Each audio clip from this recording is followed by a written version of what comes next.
Hello everyone, today I'm going to show you how to fix fellowship stuttering or freezing. It's so simple and easy, so make sure to follow my steps. First of all, go to the search. We need to make sure that you have your drivers updated. So type in NVIDIA app if you do have an NVIDIA graphics card.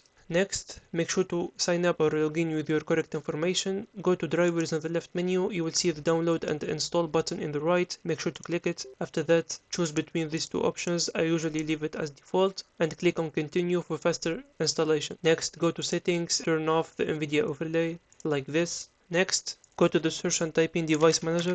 You need to go to display adapters, select the NVIDIA or AMD graphics card, right click and select update driver. You need to select the first option. After that, click close. Now go to the Windows icon and go to settings. After that, go to Windows update and make sure you do have the latest Windows updates installed already. If you do have failed updates like me, make sure to select retry all. Just wait for the updates to finish. After that, you can follow up with the next method. Now, for the next method, go to the Windows taskbar, right click and then select Task Manager. From here, you need to ensure that you have the memory and CPU below 100%. So make sure to browse through the activated apps in the background and just terminate any useless or suspicious app that you don't want in order to cool down the memory and CPU usage. Another thing that you need to do, go to the search and type in view, select view advanced system settings. After that, go to advanced, which is by default, select settings. Now browse to advanced, the second tab, and select change. From here you will find the box checked, make sure to uncheck it and select custom size. For the initial size, make sure to select your RAM times 1.5 and for maximum size select your RAM times 3.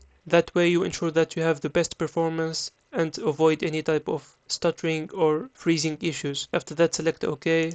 And for the last step, you just need to restart your computer. If you do find it helpful, please consider subscribing and see you on the next one.